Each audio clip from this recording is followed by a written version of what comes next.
তো নমস্কার বন্ধুরা, আমি সুনীল মাহাতো আর আপনারা দেখছেন টেকনিক্যাল সুনীল ইউটিউব চ্যানেল। তো বাংলা আবাস যোজনার প্রথম কিস্তি ৬০,০০০ টাকা প্রায় সকলেরই অ্যাকাউন্টে চলে এসেছে।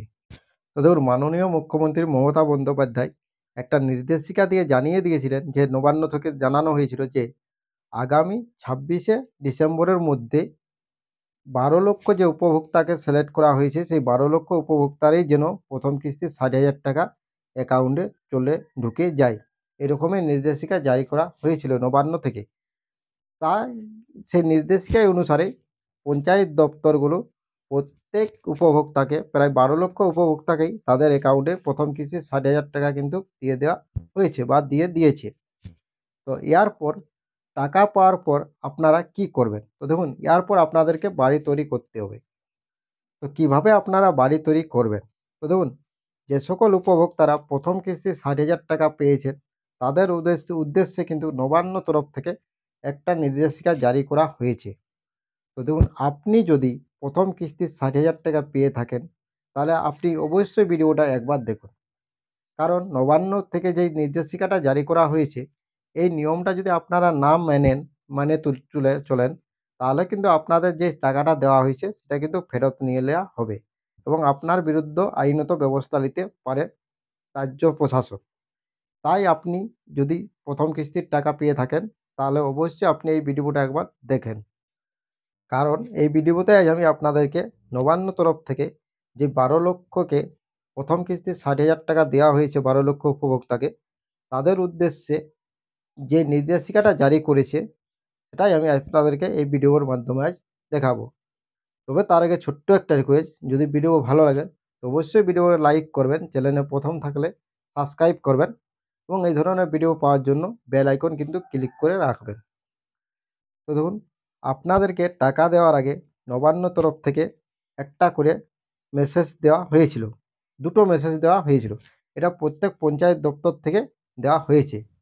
তো মেসেজে কিন্তু সেকেন্ড যে মেসেজটা দেওয়া হয়েছিল, সেখানে কিন্তু পরিষ্কার লিখে দিয়েছে যে আপনাদের যে টাকাটা দেওয়া হচ্ছে, এই টাকাটা আপনাদেরকে ঘরের উদ্দেশ্যে বা ঘরের কাজেই ব্যবহার করতে হবে। আপনি বাড়ি তৈরির কাজেই ব্যবহার করতে পারবেন, অন্য কোনো কাজে ব্যবহার করতে পারবেন না। তো আগে আমি আপনাদেরকে দ্বিতীয় যে মেসেজটা, যেটি আপনাদের ৬০,০০০ টাকা ঢুকেছে অ্যাকাউন্টে, সেই মেসেজটা একটুকু দেখাচ্ছি। তারপরে আমি বাকিটা আপনাদেরকে জানাচ্ছি যে নবান্ন তরফ থেকে কী কী নির্দেশিকা আপনাদের উদ্দেশ্যে দেওয়া হয়েছে। তো দেখুন বন্ধুরা, সেকেন্ড মেসেজটা কি দিয়েছে, শুধু পশ্চিমবঙ্গ সরকারের নিজস্ব তহবিল থেকে বাংলা বাড়ি গ্রামীণ প্রথম কিস্তির ৬০,০০০ টাকা ছেড়ে দেওয়া টাকা ছাড়া হয়েছে। এই টাকা সদ্য ব্যবহার করলে পরবর্তীতে কিস্তির টাকা ছাড়া হবে। তো দেখুন, এখানে একটা জিনিস লিখে দিয়েছে প্রথম মেসেজ, সেকেন্ড মেসেজে, যে ৬০,০০০ টাকা আপনাকে দেওয়া হয়েছে, সেটা কিন্তু আপনাকে সদ্য ব্যবহার, মানে আপনি যেই বাড়ি করার উদ্দেশ্যে আপনাকে দিয়েছে, সেই বাড়ি করার উদ্দেশ্যে আপনাকে এই টাকাটা ব্যবহার করতে হবে। অন্য কোনোভাবে আপনি এই টাকাটা ব্যবহার করতে পারবেন না। এটা আপনাকে কিন্তু প্রথম মেসেজেই কিন্তু জানিয়ে দেওয়া হয়েছে।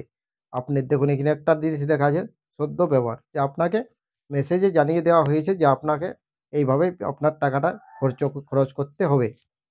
তো দেখুন, নবান্ন তরফ থেকে যে নির্দেশিকাটা দেওয়া হয়েছে, তার মধ্যে আমি একটা আপনাকে জানাচ্ছি। তো প্রথমে যেটা দেওয়া হয়েছে সেটা হলো নিজের বাড়ি নিজেরাই তৈরি করবেন। মানে দেখুন, আপনাদের ধরুন আপনি এর নামে বাড়ি এসেছে, কোনো ঠিকাদার আপনাকে বলছেন যে আপনার বাড়িটা আমি তৈরি করে দেবো, সম্পূর্ণ পুরো বাড়িটা, তার জন্য এত টাকা আপনাকে লাগবে, এরকম চুক্তি করে নিচ্ছে। এইরকম কোনো কিছু কিন্তু চলবে না। আপনি নিজেই সমস্ত বাড়ির পরিচালনা করবেন তৈরির প্রথম থেকেই। কোনো ঠিকাদার বা কাউকে আপনি দিয়ে বাড়ি বানাবেন, তৈরি করতে দিবেন না। চুক্তি হিসাবে কাউকেও দিবেন না। মানে আপনি নিজেই ইট কিনবেন, নিজেই মিস্ত্রি ডাকবেন বা মিস্ত্রি পরিচালনা, পুরো বাড়িটার পরিচালনা আপনাকে নিজেকেই করতে হবে। এটাই প্রথম বলছি, নিজের বাড়ি নিজেই তৈরি করবেন।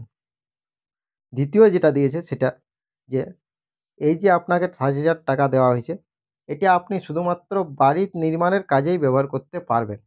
অন্য কোনো কাজে আপনি এই টাকাটা ব্যবহার করতে পারবেন না।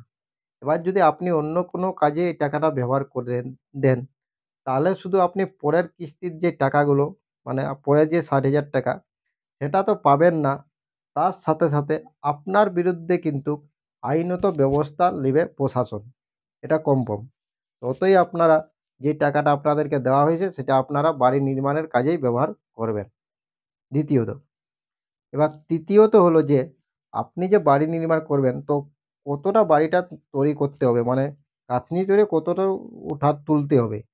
তো দেখুন, এই ব্যাপারে নবান্ন তরফ থেকে সেরকম কোনো নির্দিষ্ট বলা নেই, তবে শুধু বলা আছে যে বাড়ি তৈরি করতে হবে বা তৈরি করার প্রমাণ আপনাকে দেখাতে হবে, তবেই আপনি সেকেন্ড আর 3 নম্বর কিস্তিটা পাবেন।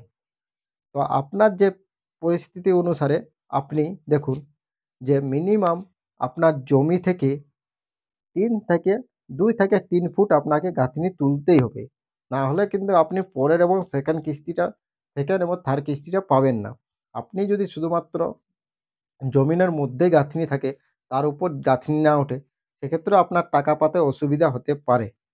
তাই আপনারা মিনিমাম জমি থেকে 2 থেকে 3 ফুট আপনারা তুলবেন, তুলে রাখবেন। যতটুকু আপনি যদি পারেন তো লিন্টেল পর্যন্ত তুলতে পারেন, কোনো রকম প্রবলেম নাই। তো মিনিমাম 2 থেকে 3 ফুট আপনাকে তুলতেই হবে, নাহলে কিন্তু আপনার সেকেন্ড এবং থার্ড কিস্তিটা পেতে প্রবলেম হতে পারে। তো বুঝতে পারলেন বন্ধুরা যে আজকে যে এই 3টা নির্দেশিকায় নবান্ন তরফ থেকে দেওয়া হয়েছে, যে সকল উপভোক্তাকে প্রথম কিস্তি 60,000 টাকা দিয়েছে তাদের উদ্দেশ্যে, যে এইভাবে তারা যদি বাড়ি তৈরি করেন তাহলে অবশ্যই তারা সেকেন্ড কিস্তিটা পাবে। আর যদি আপনারা অন্য কোনোভাবে টাকাটা ব্যবহার করেন তাহলে কিন্তু আপনারা আর কোনো টাকাই পাবেন না। তো দেখুন, আশা করব আপনারা এই যে টাকাটা দেওয়া হয়েছে এটা আপনারা বাড়ির নির্মাণের কাজেই ব্যবহার করবেন। তো থ্যাংক ইউ, ধন্যবাদ বন্ধুরা। ইনফরমেশনটা যদি ভালো লাগে তো অবশ্যই লাইক করবেন, আর চ্যানেলে প্রথম থাকলে সাবস্ক্রাইব করে রাখবেন, এবং এই ধরনের ভিডিও পাওয়ার জন্য বেল আইকন ক্লিক করে রাখবেন। থ্যাংক ইউ, ধন্যবাদ। দেখা হবে পরের ভিডিওতে। ভালো থাকবেন, সুস্থ থাকবেন। ধন্যবাদ, থ্যাংক ইউ।